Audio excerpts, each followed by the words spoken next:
안녕 친구들. 네, 이제 오늘은 5장을 한번 읽어보겠습니다. 이 1부의 마지막 장인데요. 그래서 모모는 이렇게 5장까지만 선생님이랑 함께 읽겠습니다. 그 뒤로 이제 이어지는 내용은 친구들이 직접 책을 읽어보면 좋을 것 같습니다. 자, 그럼 5장, 오늘 마지막 장 읽어볼까요? 제5장 많은 사람들을 위한 이야기와 한 사람을 위한 이야기. 모모는 날이 가면 갈수록 관광 안내원 기기에게 없어서는 안 될 소중한 존재가 되었다. 그처럼 한결같지 못한 경박한 젊은이에게 이런 말을 쓸 수 있는지는 모르겠지만 그는 헝클어진 머리의 이 조그만 소녀를 깊이 사랑했다. 그리고 어디든 데리고 다니고 싶어 했다. 이미 말했듯이 기기는 이야기하기를 아주 좋아했다. 그런데 이 점에서 기기 자신도 피부로 느낄 수 있는 커다란 변화가 발생한 것이다. 예전에 기기는 이야기를 하다 보면 궁색한 지경에 빠지기도 하고 도무지 그럴듯한 생각이 떠오르지 않을 때도 많았다. 그래서 전에 했던 이야기를 되풀이하기도 하고 영화나 신문에서 보았던 이야기를 슬그머니 활용하기도 했다. 말하자면 땅 위를 걷는 격이었다고나 할까? 하지만 모모를 만난 다음부터 기기의 이야기는 갑자기 날개를 얻었다. 특히 모모가 곁에서 이야기를 듣고 있을 때면 그의 환상은 봄날의 풀밭처럼 활짝 피어났다. 그의 주변에는 어른아이 할 것 없이 많은 사람들이 몰려들었다. 이제 그는 몇 날, 며칠, 몇 주일 동안 이어지는 이야기를 할 수 있었다. 기발한 착상이 샘물처럼 끊임없이 솟아나왔다. 상상의 나래가 자기를 어디로 데려갈지 알 수 없어서 기기 자신도 자신의 이야기에 귀를 기울일 정도였다. 어느 날 여행객들이 언연극장을 둘러보러 왔을 때 그는 다음과 같은 이야기를 시작했다. 그때 모모는 조금 떨어진 돌계단 위에 앉아 있었다. 존경하는 신사숙녀 여러분, 여러분이 잘 알고 계시듯이 슈트라파치아 아우구스티나 여왕은 비겁한 부들부들족의 끊임없는 침략을 물리치기 위해 수없이 많은 전쟁을 치러야 했습니다.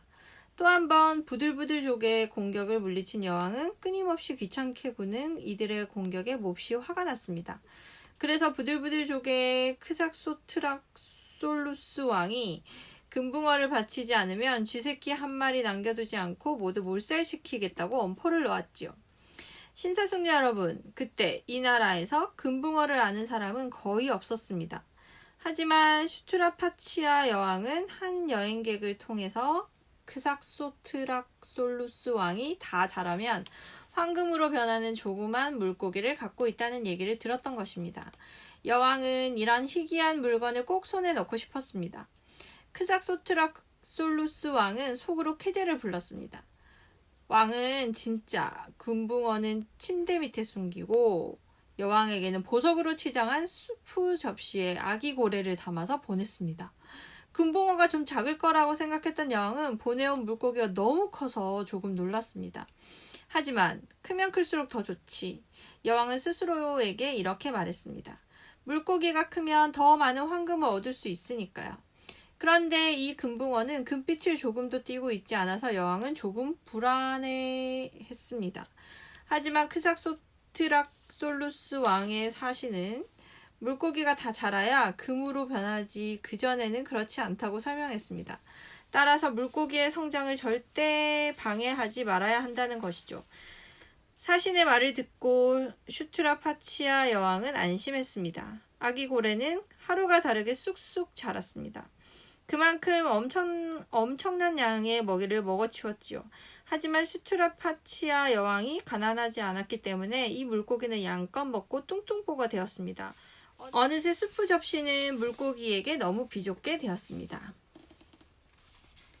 크면 클수록 더 좋지. 슈트라파치아 여왕은 이렇게 말하며 물고기를 목욕탕 욕조로 옮기게 했습니다. 하지만 어찌나 쑥쑥 자라던지 얼마 안 가서 욕조에도 들어갈 수 없게 되었어요. 그래서 물고기를 여왕님의 수영장으로 옮겼죠. 옮기는 일만 해도 벌써 아주 번거로운 일이 되었습니다. 물고기가 황소만큼이나 무거웠거든요. 물고기를 옮기다가 한 노예가 미끄러졌는데 글쎄 여왕은 그 불행한 노예를 사자밥으로 던져주라고 명령했지 뭡니까. 물고기는 여왕에게 전부나 다름없었거든요. 지금 이 이야기들이 누가 누구에게 하고 있는 건지 기억하고 있죠? 네. 기기가 그 원형극장에 온 여행객들한테 지금 이야기를 하고 있어요. 여왕은 매일 몇 시간이고 수영장 가장자리에 앉아서 물고기가 자라는 모습을 지켜보았습니다. 그리고 많은 황금을 생각했습니다. 잘 알려져 있듯이 여왕은 아주 화려한 생활을 하고 있었기 때문에 황금이 아무리 많아도 부족했거든요. 크면 클수록 더 좋지. 여왕은 이렇게 혼잣말로 중얼거렸습니다. 이 문장은 누구나 따라야 할 원칙으로 공표되었고 노쇠판에 새겨져 모든 공공건물에 내걸리게 되었습니다. 결국 여왕의 수영장도 물고기에게 너무 비좁아졌습니다. 그래서 슈트라파치아 여왕은 여러분이 지금 보고 계신 이 건물을 짓게 하셨지요. 지금은 무너졌지만 예전에 이 건물은 거대한 원형 수족관이었습니다. 물고기는 맨 가장자리까지 물이 채워진 이 수족관에서 비로소 편안하게 몸을 쭉 펴고 헤엄칠 수 있었지요. 이 건물이 어디죠? 네, 원형 경기장을 이렇게 설명하고 있어요. 사실일까요? 여왕은 낮이고 밤이고 저기 보이는 저곳에 몸소 나와서 거대한 물고기가 황금으로 변하는지 지켜보았습니다. 아무도 믿을 수 없었거든요. 노예도 친척도 믿을 수 없었습니다. 누가 물고기를 훔쳐갈까봐 여왕은 항상 마음이 조마조마했지요. 저기 앉아서 눈도 붙이지 않고 물고기를 지켜보던 여왕은 걱정과 두려움으로 하루하루 여의어 갔습니다. 하지만 물고기는 황금으로 변할 생각은 눈꼽만치도 않고 철벅거리며 신나게 헤엄치고 다녔습니다. 슈트라파치아 여왕은 점점 더 나란 일을 게을리하게 되었습니다. 비겁한 부들부들족이 기다렸던 건 바로 그것이었지요. 부들부들족은 크삭소트락솔루스 왕의 지휘 아래 마지막 원정을 감행했고 힘 하나 들이지 않고 손쉽게 왕국을 정복했습니다. 공격을 막으려는 병사 한 사람 만나지 않았거든요. 게다가 백성들은 누가 왕국을 다스리든 어차피 마찬가지였으니까요. 마침내 진상을 알게 된 슈트라파치아 여왕은 다음과 같은 유명한 말을 외쳤다고 합니다. 슬프도다. 오, 나는 다만. 유감스럽게도 그 다음 말은 전해지지 않습니다. 하지만 여왕이 이 수족관에 몸을 던져 모든 희망을 앗아간 물고기 곁에서 세상을 하직한 건 확실합니다. 크삭소트락솔루스 왕은 승리를 축하하기 위해 고래를 잡게 했고 온 국민이 일주일 동안이나 고래구이를 포식했다고 합니다. 신사숙녀 여러분, 이 이야기에서 남의 말을 너무 쉽게 믿으면 어떤 결과를 맞게 되는지 배우셨겠죠? 기기는 이 말을 끝으로 안내를 마쳤다. 깊은 감동을 받은 여행객들은 폐허가 된 원형극장 터를 외경심을 갖고 둘러보았다. 다만 한 사람이 미심쩍어하며 이렇게 물었다. 그렇다면 그 모든 일은 언제 일어난 겁니까? 대답이 궁해서 당황했던 적이 한 번도 없는 기기는 이렇게 대답했다. 잘 알려져 있듯이 슈트라파치아 여왕은 고대 유명한 철학자 노이오지우스와 같은 시대에 살았습니다. 의혹을 제기했던 사람은 자기가 고대 유명한 철학자 노이지우스가 어느 때 사람인지 모른다는 사실을 인정하고 싶지 않았다. 그 사람이 이렇게만 말했다. 아, 그래요? 고맙습니다. 네. 모르는 거를 밝히고 싶지 않아서 모르는데 아는 척을 한 거죠. 아, 그래요? 고맙습니다.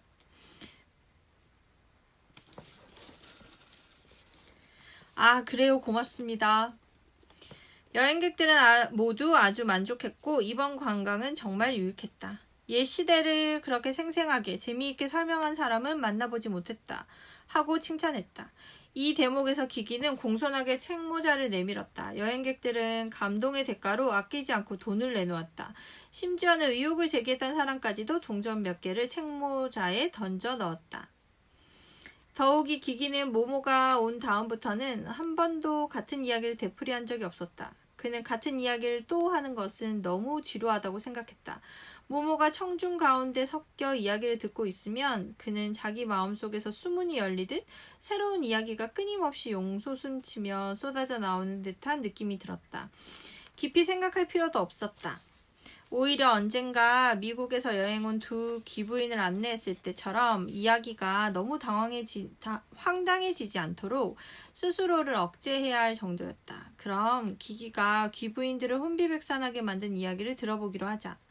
존경하는 부인, 아름답고 자유로운 미국에서도 잘 알려져 있듯이 붉은 왕이라고 불리는 잔인한 폭군 마르크 센티우스 코무누스는 일찍이 전 세계를 자신의 뜻대로 바꾸어 보려고 했습니다.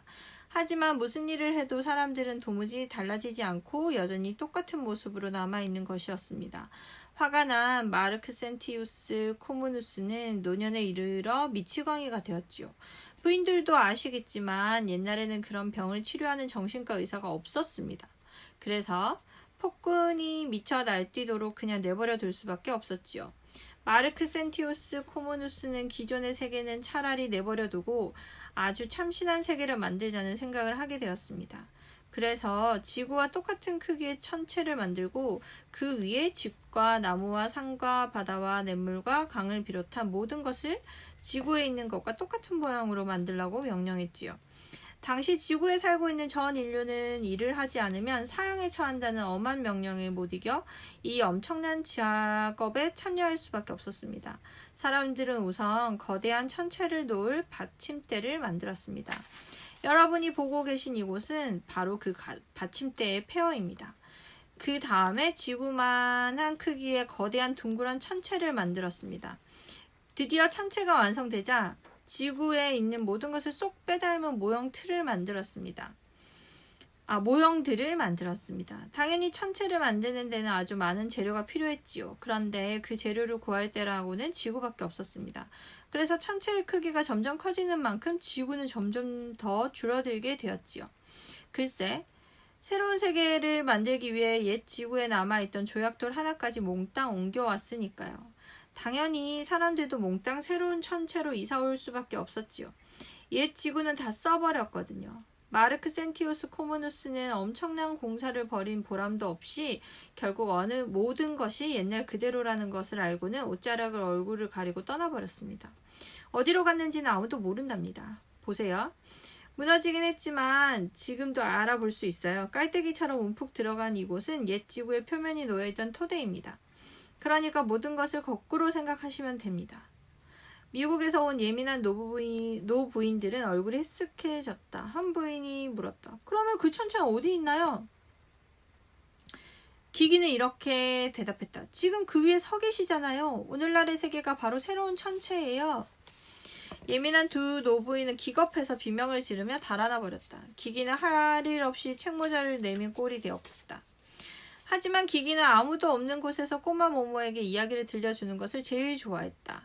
모모가 옛 이야기를 가장 좋아했기 때문에 기기가 들려주는 이야기는 주로 옛 이야기였다. 이야기 속에는 거의 언제나 기기와 모모가 등장했다. 그 이야기는 두 사람만을 위한 것이었고 기기의 다른 이야기들과는 아주 달랐다. 모모는 나직한 목소리를 부탁했다. 얘기 하나 해줄래? 좋아. 누가 얘기를 할까? 모모랑 기롤라모 이야기가 제일 좋아. 기기는 잠깐 생각하더니 이렇게 물었다. 제목은 뭐라고 하지?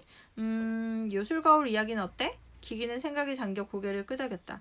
그럴듯한데 그럼 어떤 얘기인지 들어볼까? 그는 모모의 어깨에 팔을 두르고 이야기를 시작했다. 네, 오늘도 여기서 끊어야겠네요. 이야기가 조금 길어서 오늘은 그럼 여기까지. 네, 어떤 얘기가 진행될지 기대하면서 다음 편에서 만나요.